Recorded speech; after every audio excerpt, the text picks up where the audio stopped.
Okay, boa tarde, buenas tardes, good afternoon. So we are following this module of the School of Advanced Studies in Water and Society Under Change.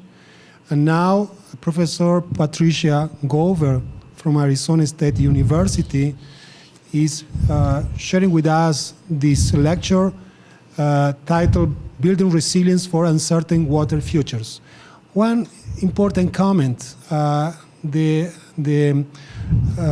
situation of inclusion and diversity in water resources is very special, and also in water governance.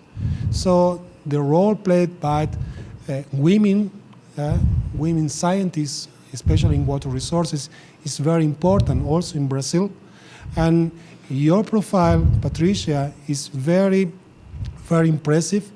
Your records, your curriculum vitae, and also performing and boosting young people, also in the cycle of discussing how can we achieve water resources into a more sustainable, more resilient, and more democratic framework. So thank you for coming, and I hope you enjoyed this building process very much with us. Thank you.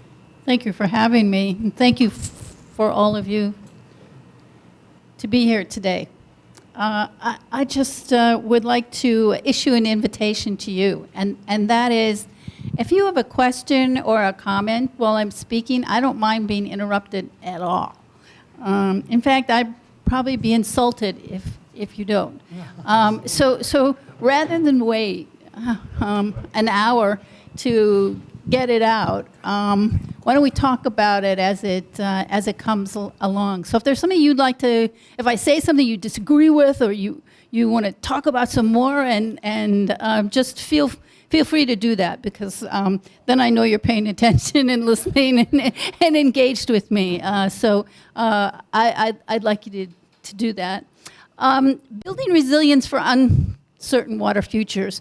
I published a book in 2018, and I struggled over what to call it. And I thought about sociohydrology, and I thought about water security, and I thought about decision-making under uncertainty, because I'm going to be talking about decision-making under uncertainty in the next few days. And I ended up settling on resilience, because I thought resilience is pan-disciplinary. Unlike sociohydrology, I think you make a statement about who you are and what you want your audience to be with the title of the book. I also learned from the editor that some of my early ideas weren't going to fly. I had an idea that water is a wicked problem as we move forward, so I wanted to call the book Wicked Water.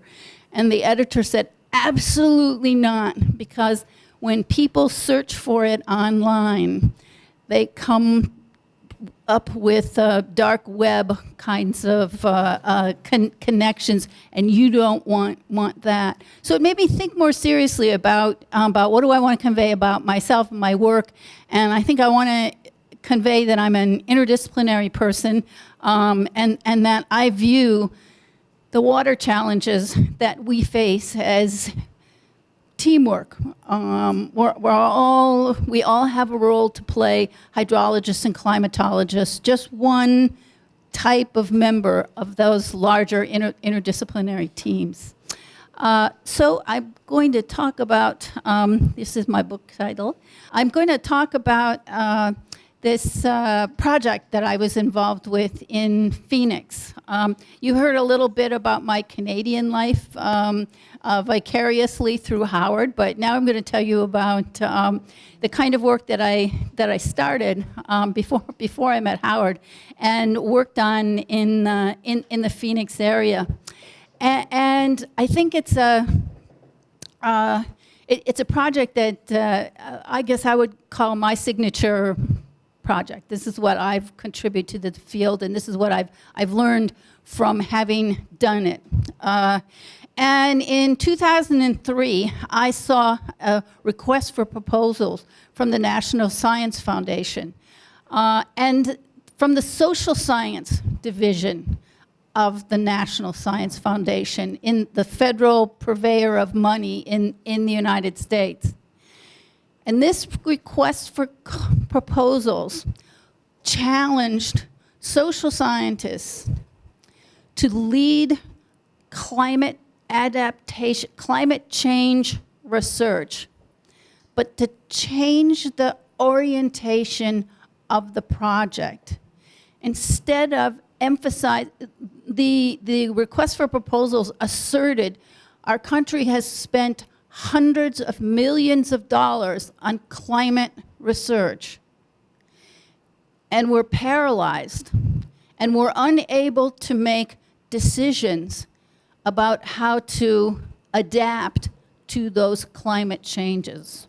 So why don't we throw some money to some social science teams?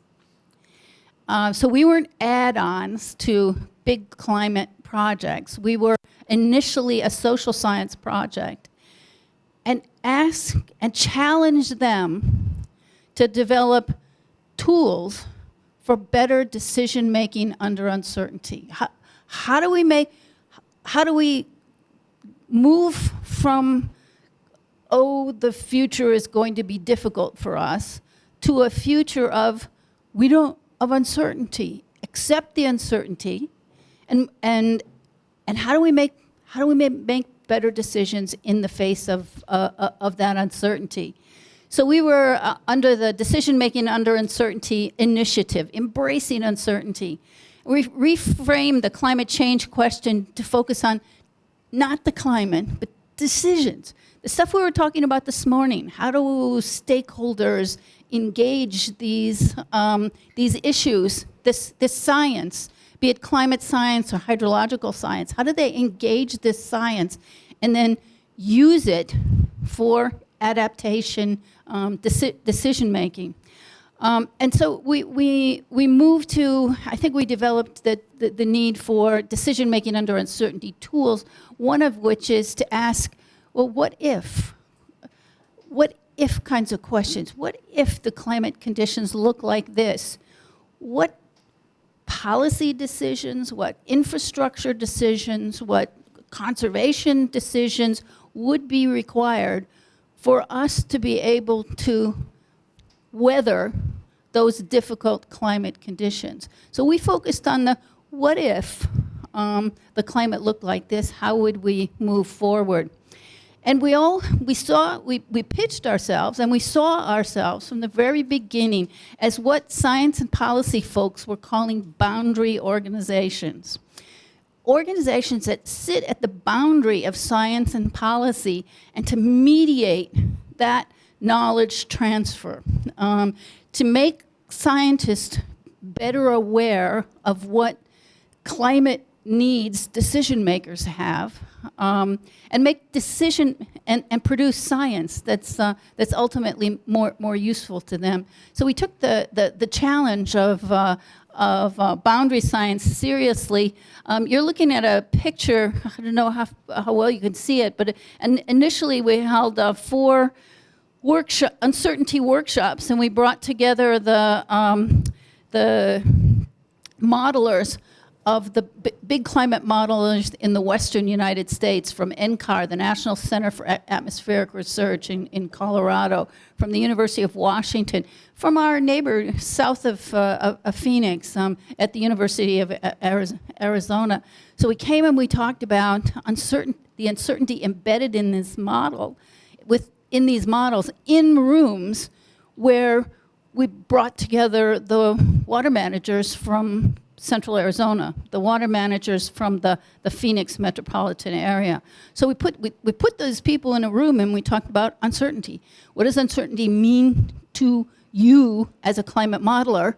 And what does uncertainty mean to you as a decision maker? I think we had many interesting revelations from that. I recall the climate modelers standing up and arguing with each other how to parameterize a particular relationship in their climate models, and they went on for an hour and a half, fighting each other and arguing in this room about it. And I was moderating the panel, and I thought the climatologists were taking up too much time, and they weren't paying enough attention to my water managers, and I was really worried about how this meeting was going on. And at the lunch break, couple of the water managers came up to me, and they said, "We never understood what climate uncertainty was until we heard those people arguing about how to parameterize their models." I mean, you can talk about uncertainty as a scientific phenomenon, but in that room that day, those people walked away with a clear understanding of what we meant by the climatic uncertainty associated with the climate models. So we pretty much spent an awful lot of time bringing these folks together and trying to promulgate a deeper understanding. Our study area was metropolitan Phoenix. How do we learn to make decisions about water management in this rapidly growing city of 5 million? Probably doesn't seem very large to you, but it's a fairly large urbanized area, growing rapidly in the middle of the Sonoran Desert. So it's just the desert city of Phoenix. So we embraced our local setting. In fact, we sold our setting as being a place to study climate uncertainty and water decision-making to the National Science Foundation. And I think we said arrogantly at the beginning, we're going to figure out how to do this in Phoenix, and then we're going to disseminate everything we've learned more generally to other cities. And I think we accomplished some. I think some of what we learned was generalizable, but some of it wasn't, because we know water's local, and we know that people manage water on a local level, and so there are limits to our initial arrogance, but we pushed ahead anyway. So let me just give you a little, I'm a geographer and I can't help myself. I have to show you a map. I have to show you this map about why you can put 5 million people in this place at the lower basin of a couple of fairly large watersheds. And so Phoenix has a very enviable position in terms of water, and has in fact a diverse and plentiful source of water. So we've got these watersheds immediately north of Phoenix that provide surface water from the Salt and the Verde River. So this was the water that supported a large prehistoric civilization, and then in modern times, Phoenix rose from the ashes of this prehistoric population to be a modern civilization that used water from the Salt and the Verde watershed.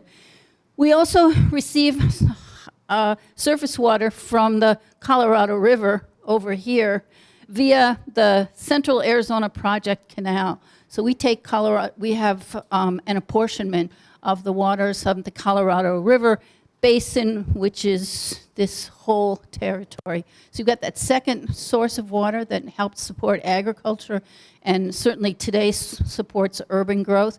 And then thirdly, we sit above large aquifers on groundwater, and we use groundwater as let me plant in your head, because this is really important for our modeling and our perspective.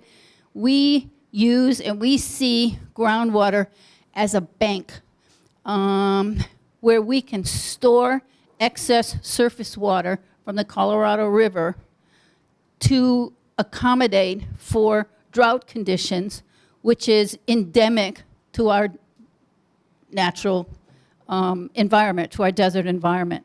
So groundwater for us is that third source, so it's a diverse source of water, and you have the potential to bank water underground that can be used for urban purposes. So this is the water stored story of modern Phoenix. The trigger, I think, or there's something that gets the public engaged in water. Because we've had these, we have these three alternative sources. The water supply has been pretty constant, and even in periods of significant drought, we've been able to blow through relatively easy with very little expected of the public in terms of water conservation. This is Lake Mead. This is the Colorado River storage lake that sits above Phoenix and delivers our Colorado River share. Those white strips are places that demonstrate to people who drive by, people who boat. This image appears in the local newspaper every month because this is where the Colorado River levels have been, and they're way lower now. And this is we've discovered this is a powerful public symbol of the fact that the past may not be a good guide for understanding the future of water supplies in the future. God love them, the climatologists have lots of data. But I'll tell you, a picture tells 1,000 words.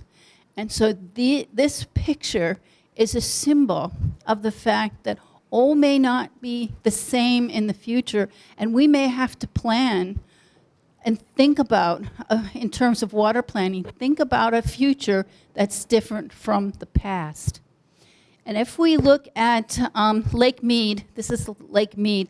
If we look at Lake Mead water levels, they tell the same story, but people aren't as interested in graphs as they are in nifty pictures. But this shows the history of lake levels in Mead. Mead filled, and then they stayed at relatively high level, and then since 2000, they've declined on a fairly regular basis. The amount of water flowing through the Colorado River is much lower. When the water was first allocated, it was allocated on the basis of 1,500 or 1 in 15 million acre feet of water. It's a old-fashioned farming kind of unit of measurement. But today we're seeing 12. So there's significant, over the last 20 years, we've seen 12. So, you know, the system is built. The system is intended to accommodate for variability. You can hold in the Colorado River lakes 4 years of water for the Los Angeles and Phoenix and Las Vegas and the farmers upstream. But a long, consistent period of below what the allocations were determining is what we've been seeing over the last 20 years. So there are negotiations in place to be able to accommodate those. So Arizona fights with California over who puts extra water, who leaves extra water in Lake Mead. So the California farmers are negotiating with urbanites in Phoenix and some of the Arizona farmers, and it was a very difficult negotiations. But just recently, in the last in the spring of this year, did they agree on a new plan. California is willing to put in water earlier than they had been before because they're worried that the water in Mead will fall so low they won't be able to generate hydroelectricity in upstream dams. So it's a difficult negotiation, but this is I think a symbol of the kind of long-term challenges, and also make people a little more willing to accept our approach of decision-making under uncertainty. Hey, we're not really sure what the future's going to be. Look, we didn't expect what was happening over the last 20 years. Maybe there's a way forward for us to make decisions that doesn't involve us waiting for the perfect climate model to tell us what the exact risk is going to be, because it isn't going to. It's not unlikely to happen in a time frame that will be useful for our decision makers in the region. In addition to, I want to remind you, and I do remind my audiences, that there's lots of uncertainty associated with water resources management in central Arizona. There's uncertainty about supply, and we're going to have to figure that out and find a way to deal with it. But there's also profound uncertainties about demand, because for one reason, we don't know how quickly Phoenix is going to grow. So if we look at the projections, there can be quite a wide range of expectations of a future as high as 8 million people in, I think this is 2050. So do we plan for 6 million people, 7 million people, 8 million people? It makes a difference when you're talking about how much water you need to support that kind of urban growth. So we've got uncertainties associated with with growth projections. We also have really strong uncertainties associated with use. And let me show you, this is data on per capita water use in the United States from 1950 to 2015. Those are the last data. This is put out by the United States Geological Survey. They have this long-running data set. So the water managers that I work with have traditionally used a population growth as a way to, if we're going to have 20% more growth, we need 20% more water to serve those 20% more people. And haven't really, and we're caught by, well, and the water increased as our homes got bigger, and we used more water features like pools and outdoor sprays and jacuzzis, and we had been living on this kind of trajectory until the recent past, when per capita demand has declined, and actually this is a nationwide survey. So this pretty much happened to water companies across the country. This is in a way, it's a gift, because you've got less usage, so you can actually. Las Vegas talks about increasing supplies water supplies that they enjoy from conservation. So that you can get water supplies from new sources, and you can get water supplies from conservation, and they've got conservation in their list of future supplies. But there was a decline in per capita water use I guess starts in 2005, 2010, and 2015. And it's good for water managers because it gives them some leeway and they can accommodate more growth. It's of concern to them because it reduces the revenue that the water company earns to be able to support itself.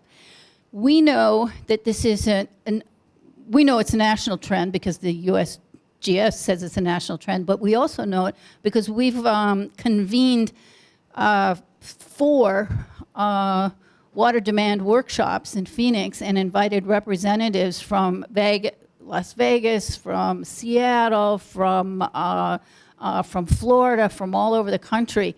And everybody was experiencing this decline in water use at the same time. I think what we backtracked and figured out is that in 1980, the United States passed the Energy Policy Act, and as part of the Energy Policy Act, we mandated new fixtures and appliances in every new or remodeled American home since 1980. So you had toilets that used a seventh of the water that were used in original toilets. You had washing machines that were way more efficient. You had shower heads that used significantly less water than had been used in the past. And what I'm 95% sure happened is that those fixtures and appliances were slowly replaced, the existing ones, and they were included in all new housing. And water use declined gradually, and then we began to see the full impact of that change. It's a policy-driven, right? So how do you reduce water use? I think we have pretty good evidence now that you can reduce water use by mandating modern fixtures and appliances, and they'll make a significant difference. There's a question? One comment, sorry. Yeah. In this historical trend, it is important to say what is the price per gallon. So I think that's the price in the historical record has changed. And also is one of the tools we can use in the water demand management. Part of it is about how can we, as look at our trends in per capita water use. So it is probably a statement and probably a question. Well, I think you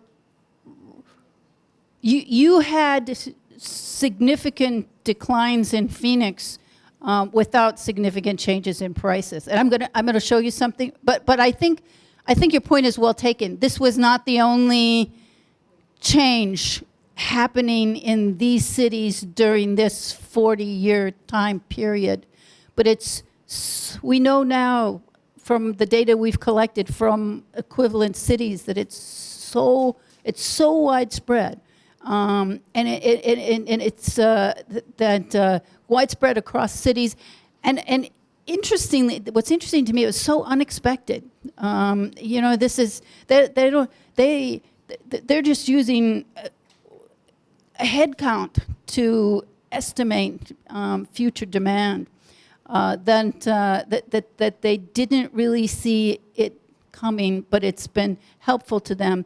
But to be sure, water is cheap in water is, I don't know here. Is it cheap here? Too cheap? Yeah. Well, it's the same thing. It's the same thing in the United States. So water maybe. So people are pretty insensitive to doubling their water bill, and it's just not going to be. It's not going to make all that much difference for them until you get to a certain level. Let me show you something else you might be interested in. This is since you asked, this is the rate schedule for water prices in Phoenix. These bars here, where the price of water varies with different seasons. So it's trivially more expensive during the summer, but not very noticeable. But I want to tell you that Tucson, I want this to be a message about policy signals, about the potential impact of policy to change behavior. And the blue line shows the price per unit by monthly consumption, and the blue line is Tucson, which is a city, a smaller metropolitan area, 1.5 million people south of Phoenix, with pretty much the same desert climate, some bigger constraints for water than Phoenix is. But I would suggest to you that Tucson has a different water structure. It has an upward sloping rate structure. That means that the more you use, the more you pay. So, and you pay very high rates if you're going to be at this rate class. So Tucson is sending that signal, and it's also charging very low rates for that bucket of water that people use for everyday purposes. So I might be exaggerating here, but I think Tucson's water structure conveys that water is a right, and we're going to make it very cheap for what you need for indoor purposes. Everybody ought to have a right for it, and it's going to be, maybe we need to cover the administrative costs, but beyond that, water's cheap. But if you begin to use water significantly outside, if you waste water, if you fail to replace your old taps and shower heads, you're going to find it very expensive for you to do that. Phoenix has embedded in its water rights water as a market good. The more you use, the more you pay, but it stays at the same rate. Phoenix's basic indoor basic human needs is actually higher than Tucson's, but it's an economic good, and you're going to pay for your water like an economic good. Tucson does some more interesting, I think, work with its water rates, and it conveys the more liberal political structure that pertains in Tucson, as opposed to a more conservative political structure that dominates in Phoenix. So I think that water use in Phoenix and Tucson is, to a certain extent, policy-driven, is a policy-driven process, and the rate structure is really. And I liked your question, because I wanted to be able to show that the rate structure is a way that a community conveys its views on water as a scarce resource, even when it's an economic good.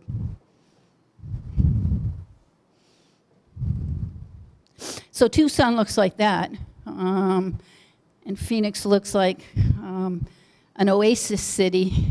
Tucson is more of a desert city. That's overgeneralizing on the basis of one house, but geographers, pictures, it's all, bear with me.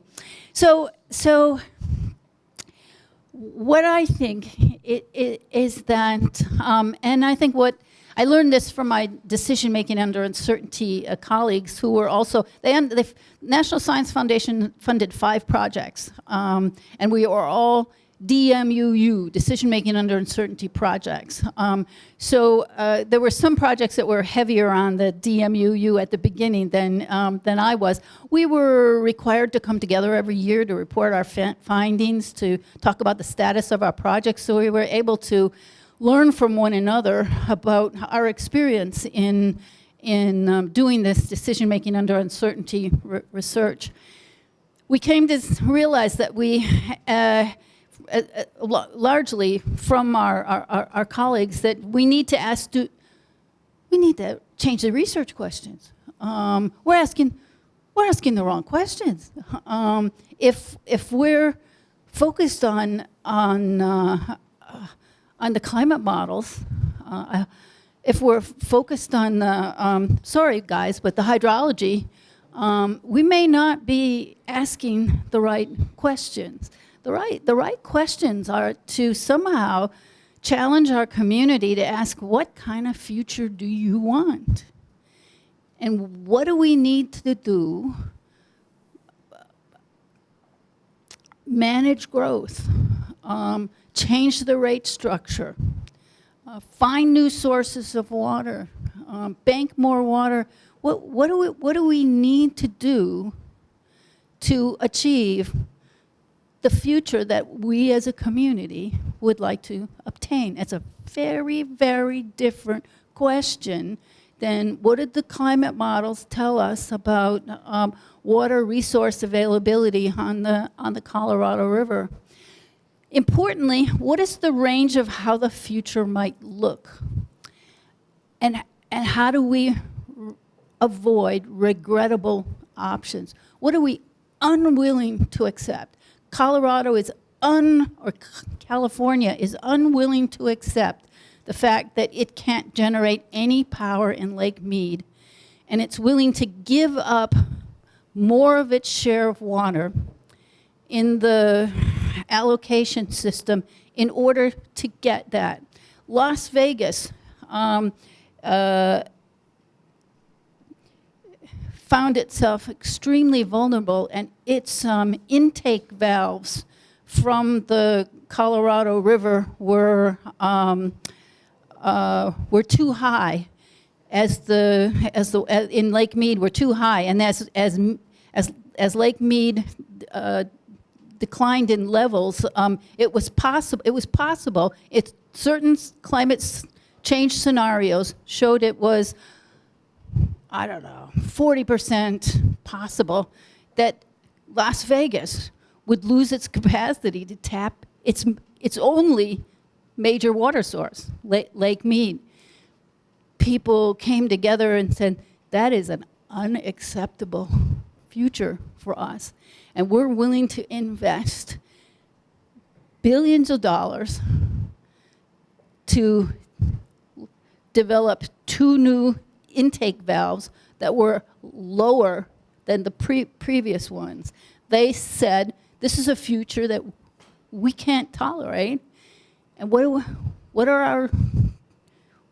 can we do to be able to address that? That's a different kind of question that we have than the ones that we've been asking before. So we try to get people to talk about what kind of future, what the future might look like, and how do we avoid regrettable outcomes. Decision scientists call this robust decision making. You don't optimize. We don't have to optimize the future. We don't have to look for the most likely future. We don't have to look for the optimal future. We have to look for a future that avoids catastrophe. What are we absolutely unwilling to accept? And then what options, and it probably isn't the optimal option, is it going to take for us to avoid the things that, the events that we don't want to see happen? We do a lot of what-ifing. What are the consequences of particular decisions in a complex system? We were talking about interrelationships between land and water, land use. When we make, in Phoenix, it took me, I don't know, 4 years, 5 years, to come to realize that we were making water decisions. We were making de facto water decisions when we were making our land use decisions. When we were deciding lot size, and if we were deciding landscaping rules, we were deciding how much water was going to be used in our in our city at the land use level. We got to be able to bring those out of our models and make that part of the conversation. Looking for key inflection points. When do we move to future conditions that we simply can't accept? What policies work best across a range of climate futures? That's a robust decision making. What's going to be okay, even under difficult future conditions? I'll show you some work tomorrow that we did to begin to play with that. Phoenix would have enough water to be able to survive under very dire climate conditions for very long periods of time. If it uses its bank wisely, it can store excess water also in the Colorado River. If it prepares for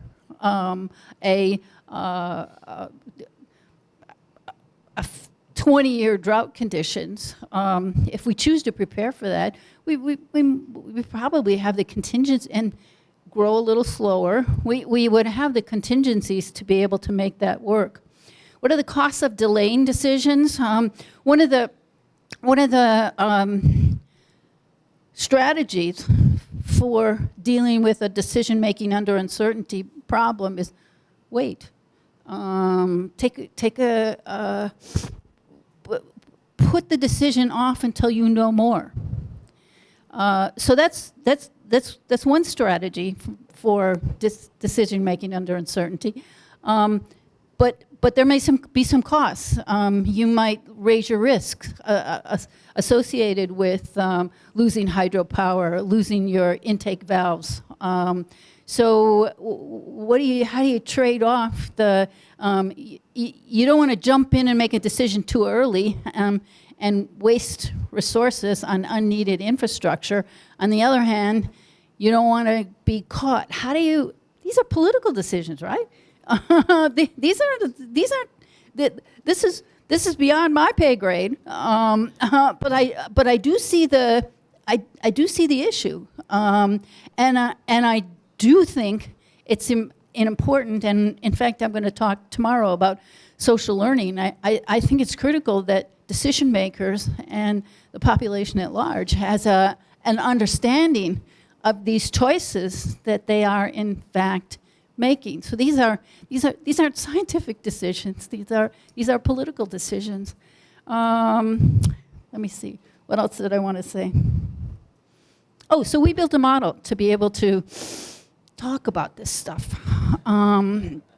And we called our model Water Sim, from short for water simulation.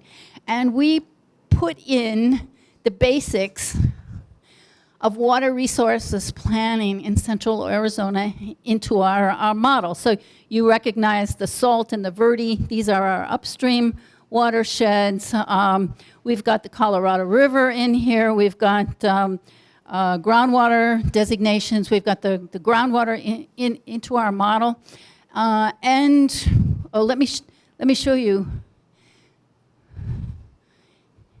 We've got the climate forcings over there.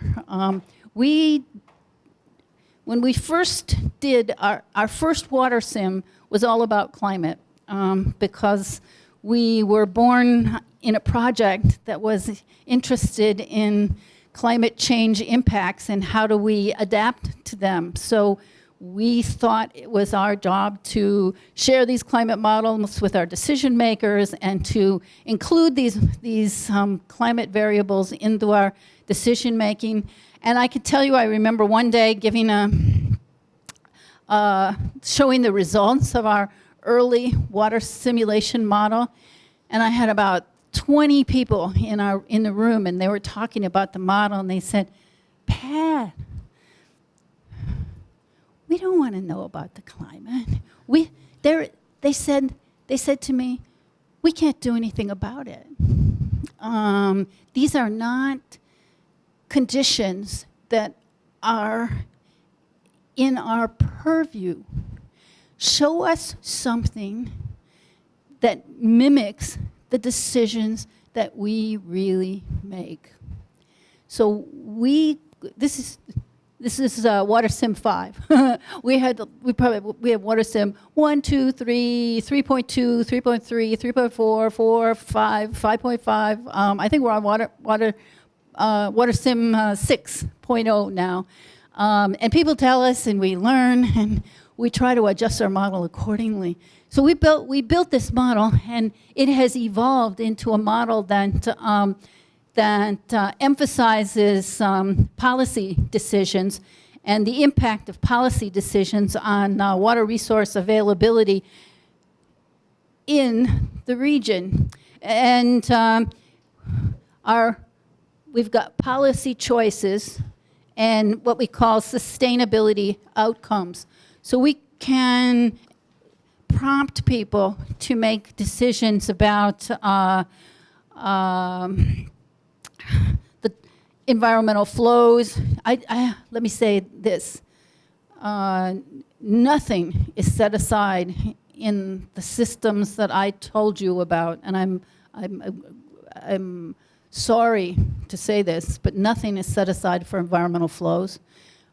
Every drop of water is used to meet human needs with obvious environmental consequences. There are some cases where water is left in particular areas because to maintain the dictates of the Endangered Species Act, but for the most part, we're talking about a system that has been designed for human use. So how much population growth do you expect to get? Why don't we leave 30% in for environmental flows? We're willing to do that. Reclaimed water, we're pretty much, at this point in time, a very large majority of the urban water is being reused. It's being reused for irrigation water, but it is being reused nonetheless. But these are the policy choices that people have, and those are the sustainability. How long are you going to be able to keep water in the aquifer? What are the gallons per capita per day? How much water will we have how much water can we set aside for environmental flows? We'll just get people to kind of talk about the choices that they're making. If you do this, these are going to be the consequences. And we've designed the model to do that. And when we got our NSF grant, the president of the university made the decision or had it in his head that we have to learn how to visualize our science. And if we visualize our science, it's more likely to have an impact on people. And so he built this, actually it was right next to our decision center, a decision theater, which we used, bring stakeholders in and sit at these tables and talk about our water sim model, and wow, what if we all increased environmental flows to 30%? What would that mean in terms of our future growth project? So how do we engage the public in a conversation about water sim and what the kind of gross trade-offs that water sim presents for us as decision makers in the water sector? So visualization always was and continues to be. We're not using the decision theater as much now as before because our community told us that we don't want to come to Arizona State University to have this conversation. We want you to come to us. So we developed these water kiosks as a way to present water simulation in the community and encourage people to have a conversation about that. So I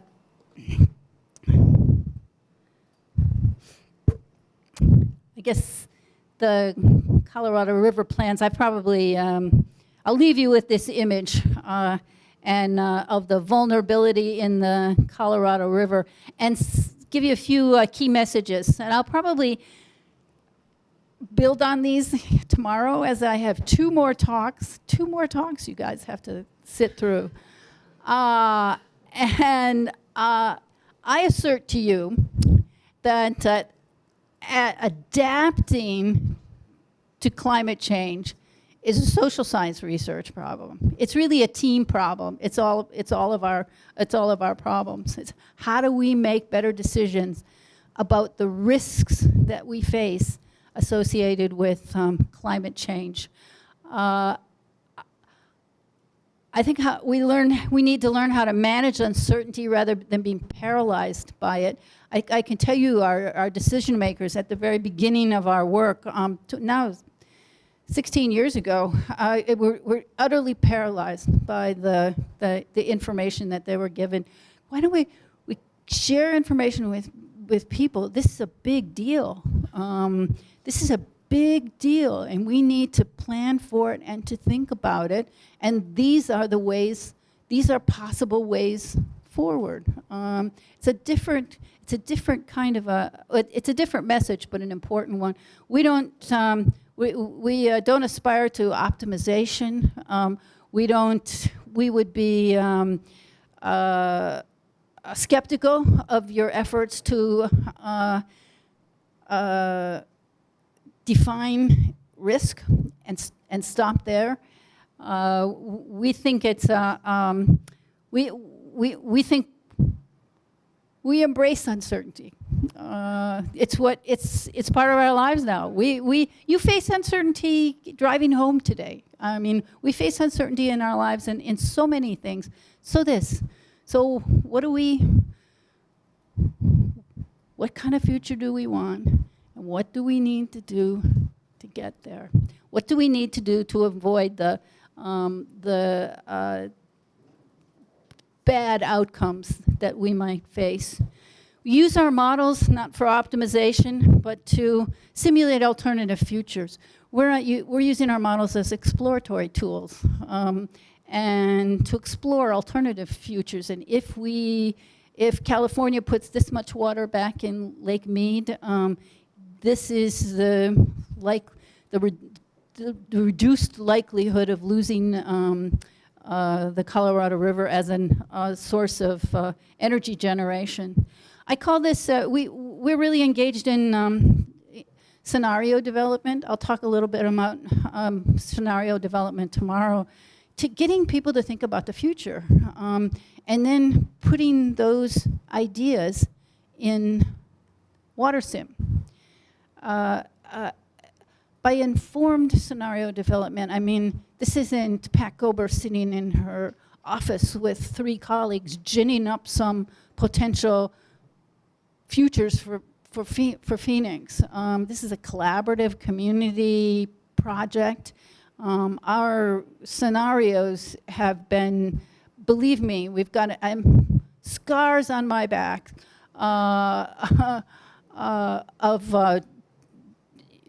of trying to guess what people want and think rather than call them together and listen to what kind of futures they're talking about having and what's really important and what are deal breakers for people, and then build these scenarios around those deal breakers.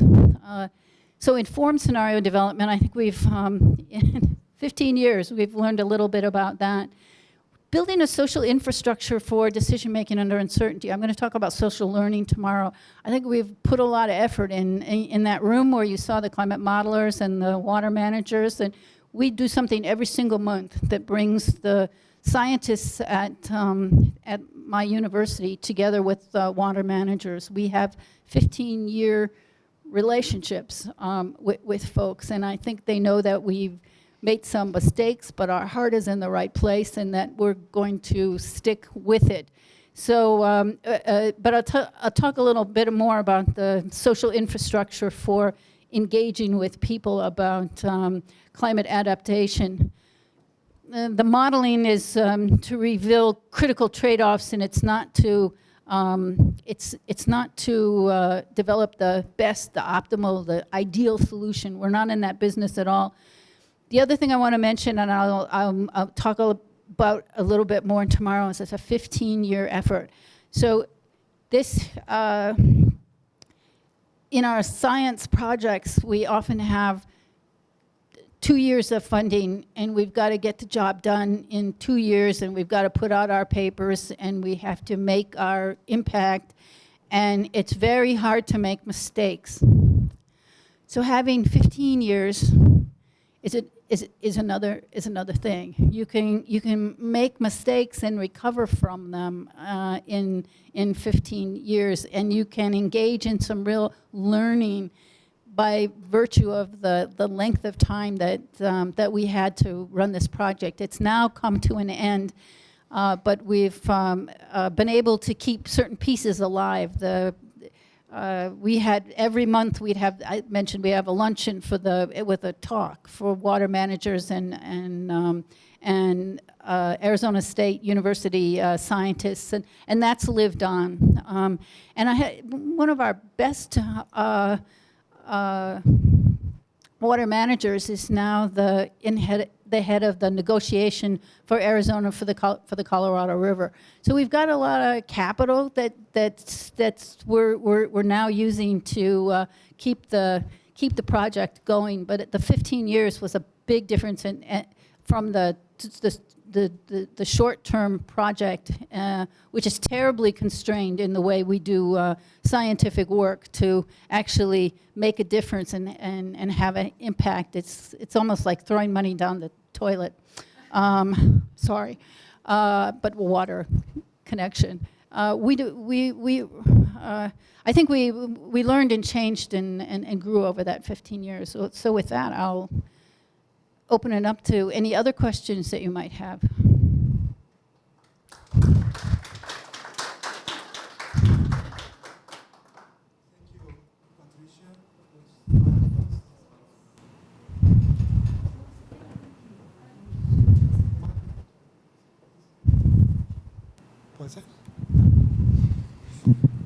Thank you, Patricia. I have some comments, some of them coming from Brasilia and the other coming from Porto Alegre.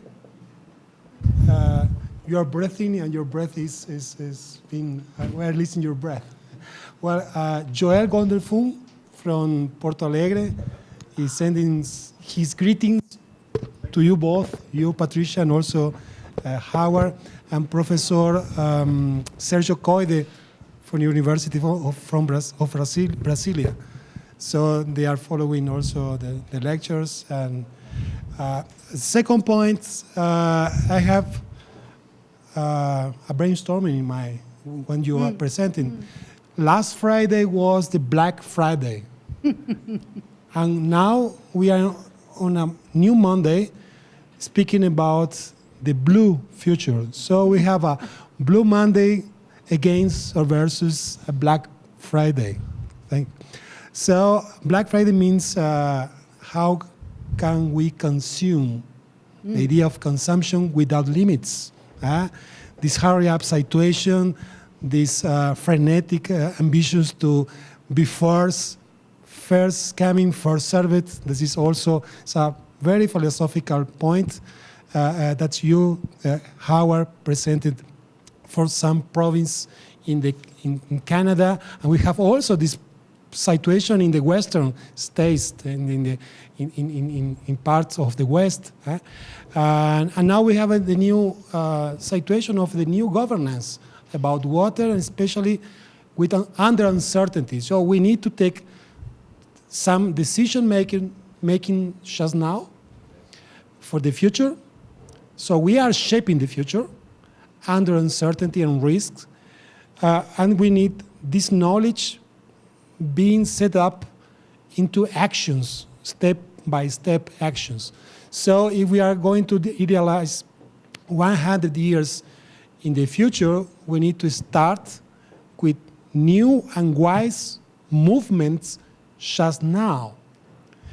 And one of them is related to the uncertainty of the climate change, but the real certain that our water price in a very short future in Brazil are going to increase. So now we are paying nothing practically about water, bulk water, and that is a reflection of how our culture is adopting water as a very strategic resource. So after this very long introduction, I would like to ask you what kind of experience from the desert you think that they are probably replicable or even discussed into a semi-arid region. We have several regions in Brazil under semi-arid situations, not really the same as the Sonora Desert, but we have more than 15 million people living in this water scarcity situation.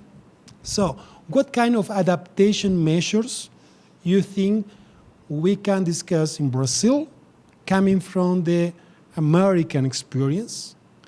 And from your opinion, what kind of South American or Brazilian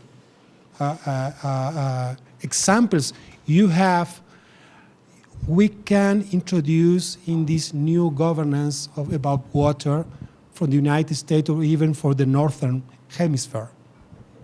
It is possible to have a trade-off of experience or not? What's your opinion about? I'll answer your question, but let me give you my caveats about the difficulty of translating water sim. We thought we were going to, and at one time we thought we were going to go out, and other people thought they were going to go out and build water sim Las Vegas, but water sim Brazil, water sim. But I think there was I'm not sure that we fully appreciated the regionalness of water. So I'm very cautious. In making generalizations, because then people can stand up and say, well, this is different, and this is different, and this is different. But I think there are some lessons to be learned from what we did. But I think the more generalizable lessons involve stakeholder engagement. They would involve how do we bring people together for an extended period of time and respect what people are telling us is important to them. And I'm not sure that your water managers are going to be the same water managers that I face. I mean, I've got a clubby, chummy group of people who call themselves water buffaloes. They're the buffaloes of Central Arizona. So that it's a group with internal cohesion, and you're either part of the group or you're not part of the group. But the learning to build a relationship, and some of the things that we did, this monthly water climate briefing, the jointly funded research projects, even the building of water sim, the give and the take that went into building water sim, I think is a generalizable lesson. What also came to my mind when you spoke is that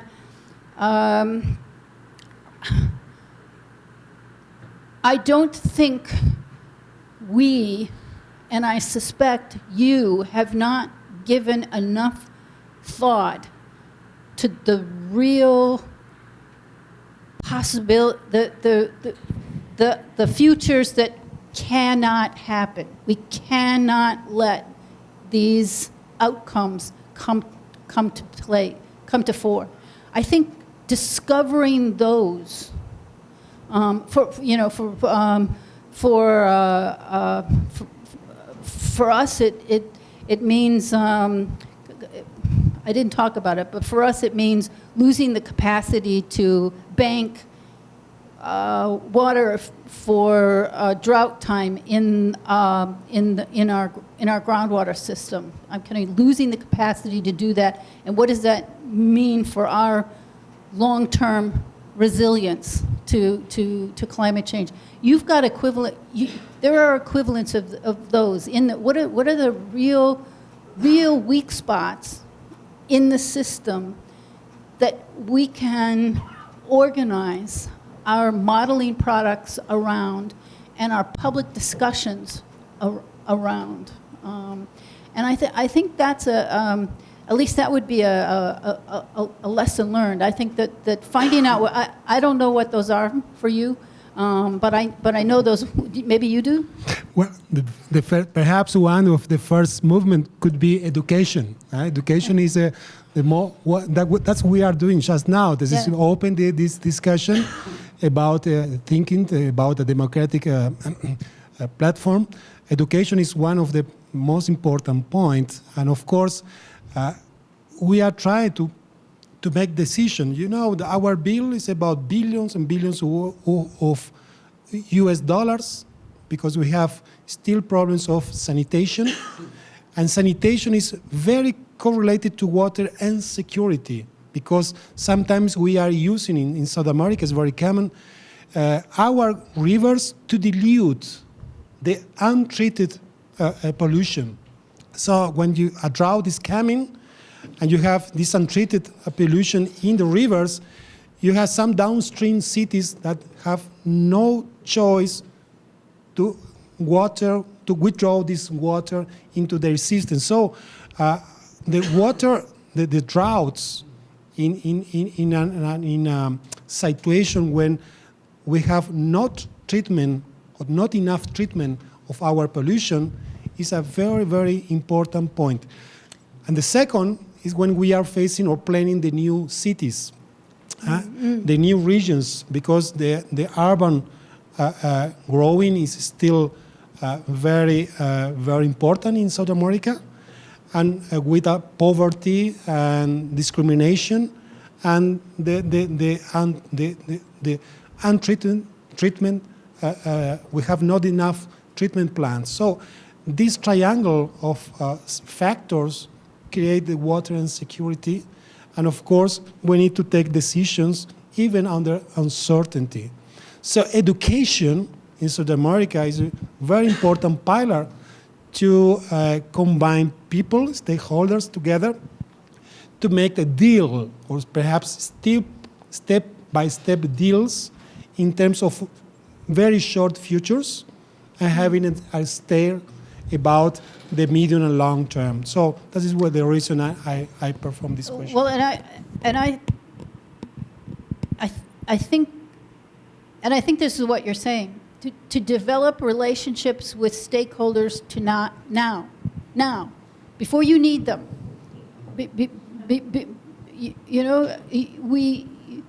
You have what's in their head, and they present for us the range of what they think are future options for them. But building that relationship now, because you're going to need it 5 years from now, is something we haven't done, and I wish we had done, because we wasted the first 5 years getting people to trust us and know that we were making mistakes, and maybe we shouldn't have put so much emphasis on climate at the beginning, but we learned. But if I were starting over now, I'd have those relations. I'd have people trusting me and having. I'm sure your students are taking jobs in these agencies, and that some kind of have a social organization that ties these folks to you.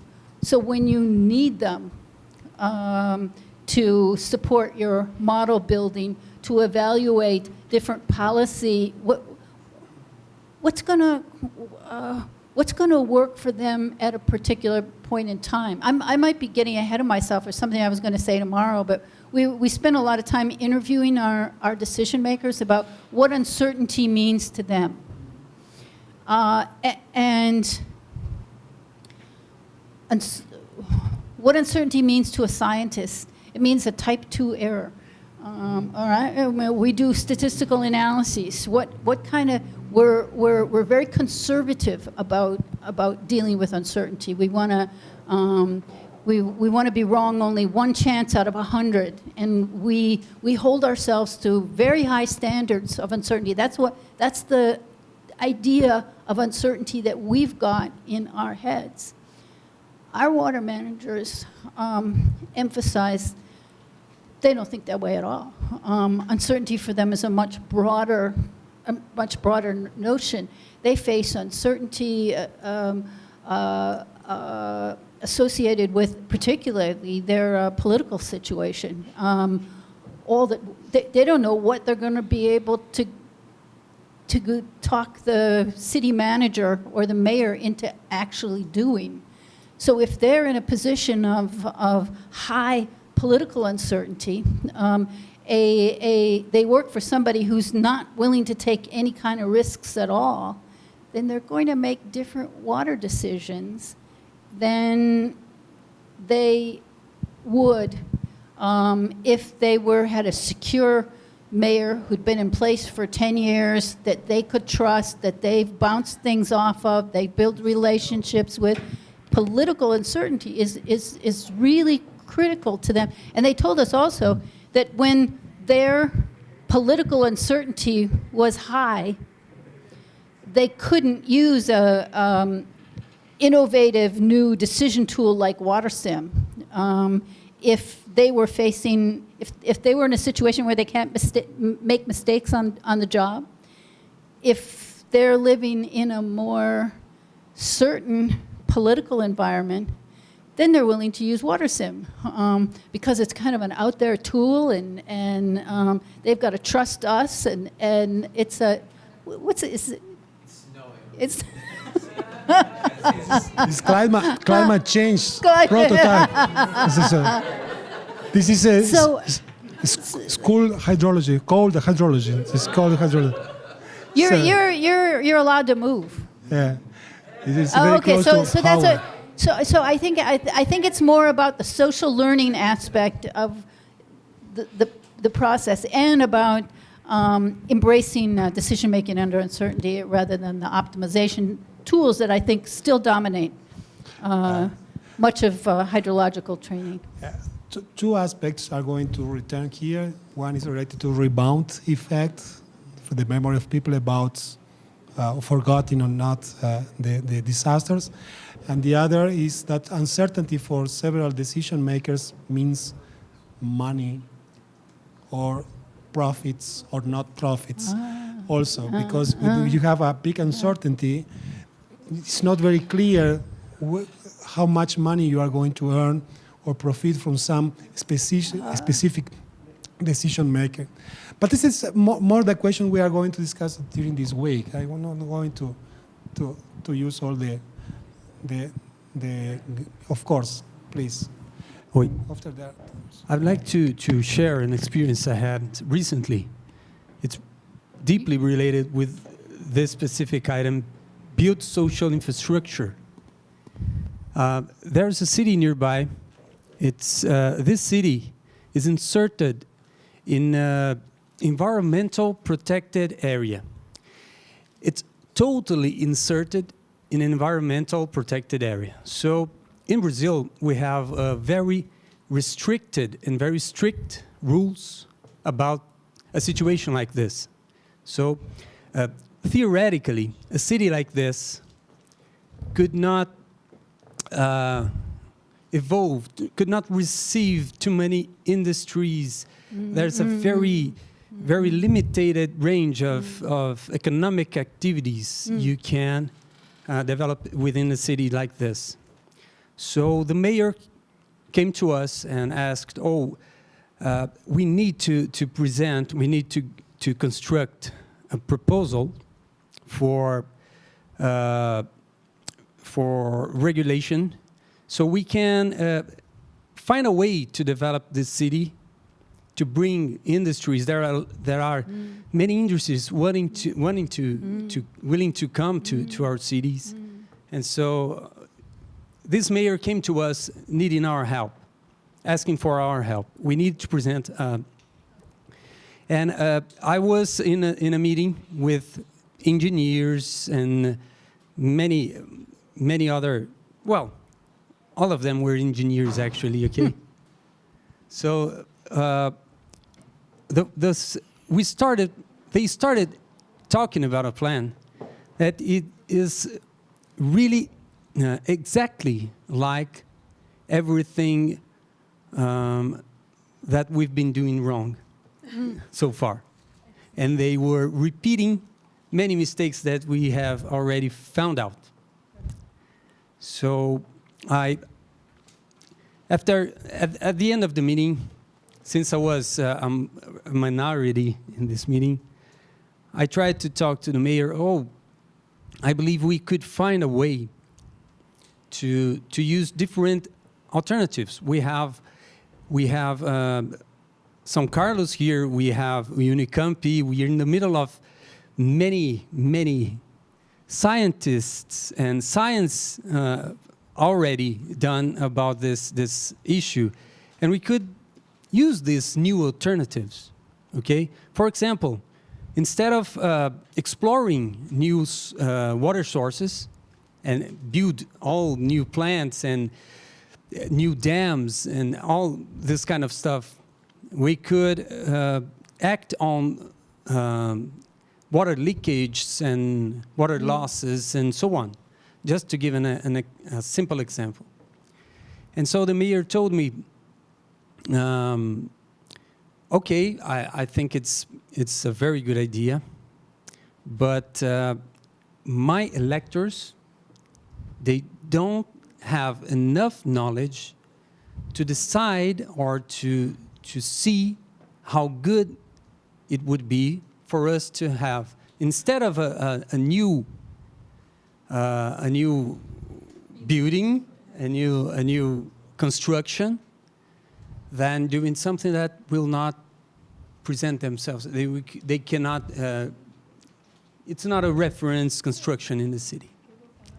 So the building social infrastructure, and also Professor Mediono told us here, referred to the education part of this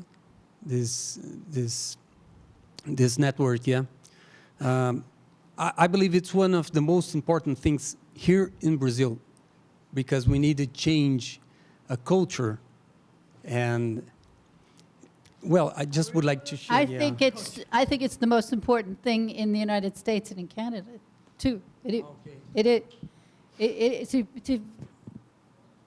To challenge people to see a future that is not right, that's different from the past.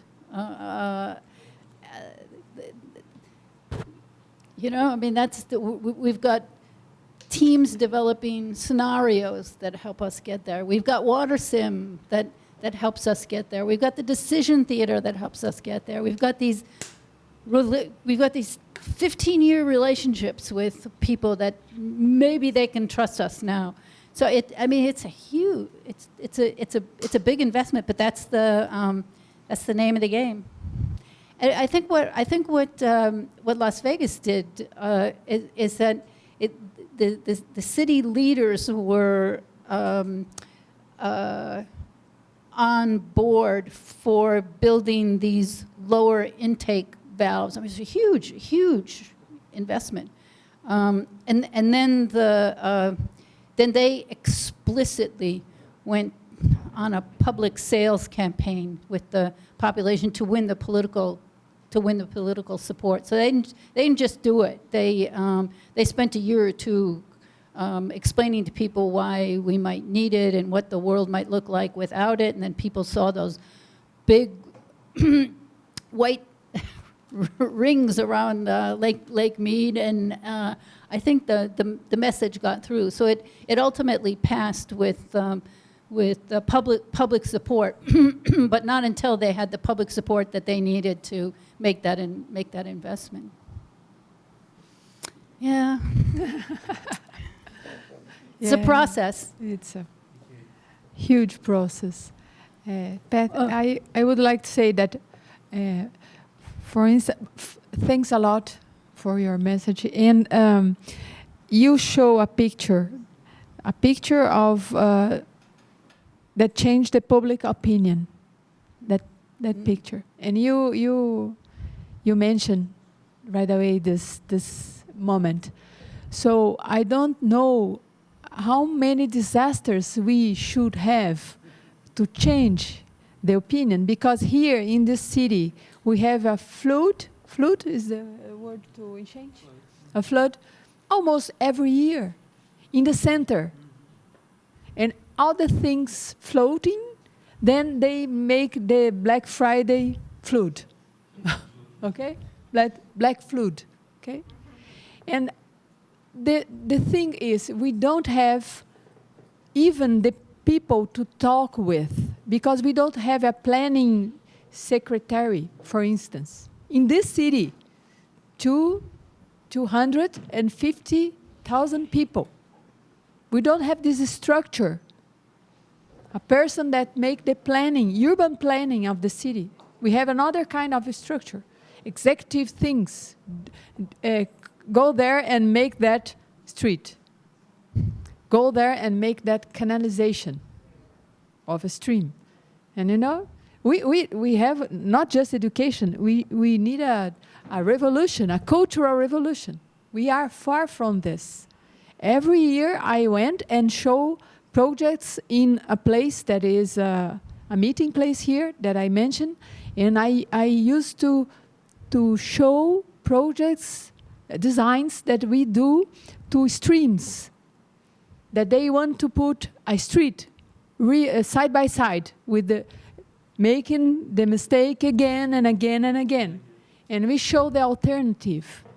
The people in audience, yes, we want this. But then they do the opposite. And we have another biggest and biggest flows. So, you know, we have a problem.